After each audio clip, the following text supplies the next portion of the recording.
All right, we're about to get started in a second. There's something else that I want everyone to see prior to bringing this young lady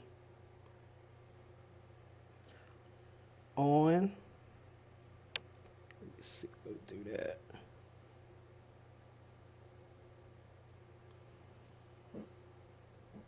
Being a new mom and bringing my daughter home from the hospital was really rough transition. I had a cesarean, I was recovering, I couldn't get up and down off of the floor. It was really hard, a lot of sleepless nights. And definitely during this time, I wasn't thinking about myself. It was very, very baby centric. Everyone comes over, everyone's focused on the baby. It's all about the baby, and you forget about yourself. Something really lovely that I received was a Cater to Mom box, and it is focused specifically on mothers. And it was an absolute joy to receive because it just allowed me to center around myself temporarily so I could be there more fully for my child. And it just brightened up my month every time I received one. And I definitely would give this to other new moms because it's so important to have that little bit of yourself back after going through such a huge life-changing experience. All right, I'd like to introduce the world to Miss Marsha Stephanson. Welcome to Before the Vision. How are you today? I'm doing good. Thank you for having me. All right, before you start speaking, I gotta let everyone know. We gotta give you your flowers. We gotta let everybody know what you got going on. Everyone, once again, like I say, this is Miss Marsha Stephanson. She is the founder, CEO of Cater to Mom and a modern day mom of two children.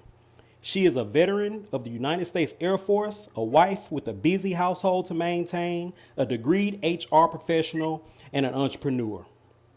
Her deep rooted desire to help moms by sharing her journey became a passion, so she immediately began her journey innovating the process of raising awareness of postpartum depression and recovery resources, insinuating the benefits and sacrifices of breastfeeding, and most of all, promoting self care through her beautifully designed monthly care packages and beautiful and informational workshops and events.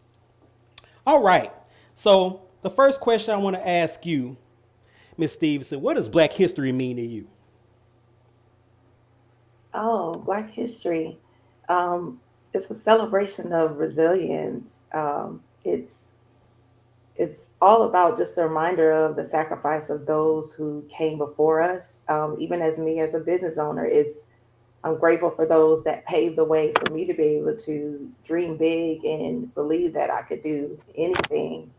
Black History is just us honoring our roots and continuing to build on that and create a better generation, for those that come after us. Okay, so what motivated you to establish Cater to Mom?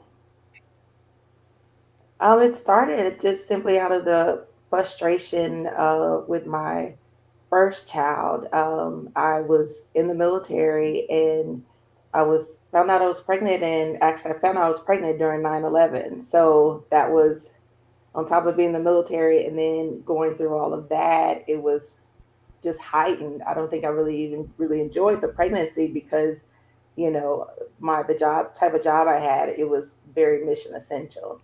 So by the time I had my first child, I started going through all these motions and didn't like know exactly what was going on with me. And I talked to my doctor and they told me, oh, it's just baby blues and that, you'll get over it and you'll get better. And it was just kind of like, oh my gosh, like really?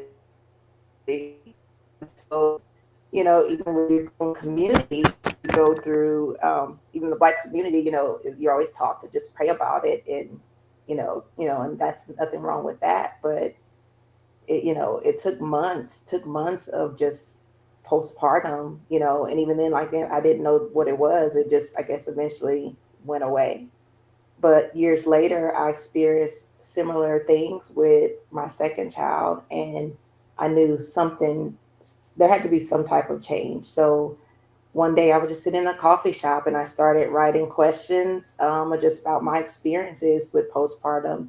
And put it together a survey, sent it out on Facebook, and I got such a huge response. So then I knew, okay, I'm not the only person that's going through this. And so from there, Cater to Mom was born. I essentially wanted moms to feel like they're not just supported just one time, but because I always say there's no timeline when it comes to postpartum. Symptoms cannot show up till maybe 3, 4 months down the road after you have a baby. So with that, I wanted to be very intentional about that, having a postpartum subscription box that moms could get support for however long they needed it. Okay. So before we go any further, I want these our audience to observe the care package, the boxes that you put together. For those that are watching, this young lady has been featured in The Bump, Oprah Daily, UPS, Good Housekeeping, Hello Sunshine. Stacy's founded by her. That's a female-owned business. Women, IFW, datingnews.com, BuzzFeed, Fox 7 Austin, Woman of Austin, and KXAN, which is an NBC channel out there in Austin. Okay, so I wanted us to kind of touch on some of the signature topics, and if you want to summarize them as we kind of go through them, because I know we were kind of discussing like maternal mental health, Yeah. postpartum care and support, black maternal health, maternal rights, and wellness and self care. So, what type of information you give our audience about that? Well, I say, I guess, just currently with maternal mental health, I say 1 in 5 women experience depression or just anxiety during pregnancy and postpartum, and it's right now that's a big issue right now. Currently, is how can we better support women and mothers going through this. They're starting, but I always say it's crazy that this has now become such a huge issue when it's been going on for decades. But currently, we're starting to see more universal screenings after during the pregnancy and after. More, I'm seeing more support groups that are coming up. And then another issue is Black moms and the mortality rate during pregnancy and postpartum. It's like 3 to 4 times, Black women are 3 to 4 times likely to die during pregnancy complications than white women, or just overall. And it doesn't matter what their income is, it doesn't matter what their education level is. And that's currently a big issue right now that you're seeing like organizations like Black Mamas Matter Alliance that are currently at the forefront to change that. Okay. So I want to bring this up here, and we know that this show is actually about your business cater to mom, but I seen cater to dad, so I wanted to bring that up there. So what's Of that about? course, of course. One thing too, also, if your spouse or significant other or partner is experiencing postpartum depression, it's a 50% chance likely that their partner counterpart also will experience those type of symptoms. And it's often not talked about. And I think as a dad, you don't want to like really or express it because you're more focused on her needs and what she's going through. And most men don't want to share that there is something maybe with their own mental health, or things that they are possibly going through, because it's kind of like it's, this woman just had a baby, and here I am saying like maybe I'm going through postpartum depression too. So, but it's real, and men go through it too. So, we introduced maybe a few years down the road the Cater to Dad box. So we not only support mom, but we also support dad as well. Man, that was awesome to actually see that, because some of us really devoted fathers, that matters, and Mhm, it does. your pain is our pain. So it is, I see it that way, like Yes, being a father of absolutely. 3 children. I couldn't fathom what y'all go through, but you know, it's just one of those things. Yeah, because it's very stressful because you see, your partner going through just the difficulties of recovery, the breastfeeding, because breastfeeding is hard. They don't talk about how hard breastfeeding is, but you see her going through everything postpartum related, and sometimes as a man you feel helpless because you can't breastfeed. It's Mhm. you there's things that you can't do, so you're kind of in the middle of trying to figure out where you can better support mom. Okay. So, who or what does your motivation come from? Oh man, I would say my mom. She passed a couple years ago, but my mom was always had different type of businesses, and she always strived to grow her businesses. And I saw that in her. I saw her drive, and maybe a couple of months before she passed, I had told her about this business that I wanted to start, and she was like, "Oh, what can I do? How can I help?" So it was kind of like, after she passed, I knew I needed to, continue and move forward with starting my business. So, I like to think that, even if she was here, she would be proud, and she'd probably be working alongside of me in some capacity. So she motivates me, and of course my children motivate me to be able to continue doing what I'm doing and to be able to support moms and just make an overall impact. Okay. So, before we go further, I would like to say congratulations on your 6 year of Thank Cater to you. Mom being Thank established. you.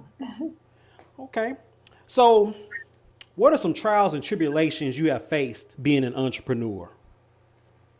Oh, I would say funding, especially as a Black woman and a woman, period. Like, we get less than 2% when it comes to funding. And so that's a big challenge because um, a lot of people don't know that just as women and as mothers, we carry like an overload of things, on top of trying to build a business or work full time. We also are taking care of our children. We're doing so many things, and I think that's challenging in itself. So it's a lot. I understand that. So, what advice would you give a potential entrepreneur? I would say I always tell, I've mentored other entrepreneurs, and I always say that if you have an idea, write it out on paper and go for it, because you can constantly, no business is ever going to, when you start, be perfect. You're constantly revising and constantly, creating new things. I've seen that with the 6 years that I've been in business. I started out with one thing and then I built from that, because you can always go back and refine things. So I always tell business owners, if you have an idea, you truly believe in what, your business is, to just start. Just start from the beginning, and then once you're in it, then you can go back and improve it. Okay. So, before we let you go, this is something that we ask everyone that comes on before the vision. Can you tell us something about yourself that no one knows? It could be a guilty pleasure, a hobby, something that no one knows about you. Oh man, I would say I'm very handy. Like, I'm one of those that um, I'm willing to try anything new. And I think a lot of people, that meet me, they seem like I'm quiet. I kind of like just kind of stick to my, I like to stay at home, and I love being around my children and stuff. But one thing about me too is, like, I like to build things. I remember when I was 16, I really wanted a car, and I found a car, but it had all these issues. I paid like $200 for it, and it had such a horrible engine. So that year, that whole summer, I went to a hobby shop and I spent the whole summer learning how to rebuild the engine of my car. So if there's any issues with my car, I pretty have an idea too, just on how to fix cars, and nobody would even think Oh that. wow. Hey, what type of car was that? Was this your first car?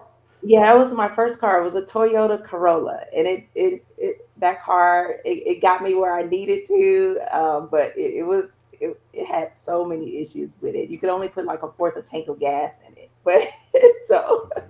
imagine driving places on a Right. fourth of tank of gas and having to make sure you stop to get to another to close to the next gas station. So but it got me through some good times. It got me to work. It got me to a lot of places. I took my friends with me all over the place around town. So I made it work.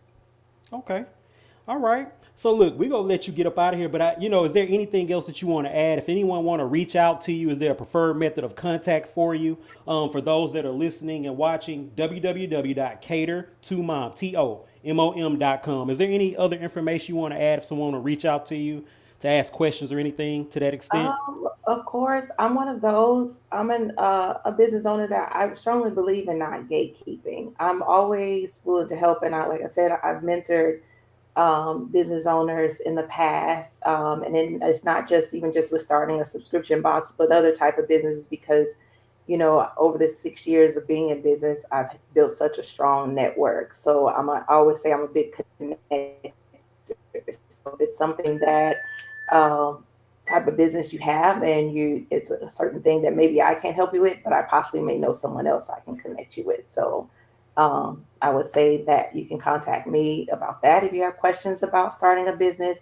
You have questions about starting a subscription box business. I have no issues with helping. But I can be reached at info@catertomom.com. All right, y'all heard it here first. You got the website. You got the other. And social media, is that okay? No. Social media is fine too, at Okay. catertomom. Okay, y'all heard it here first. Look, we really appreciate you giving us this Of time. course. Of And course. Thank you for once having me. you welcome, once you chill with the goat, you become a goat. So for those that are watching and Absolutely. listening, you already know. Hey y'all, we about to get up out of here. We go holla.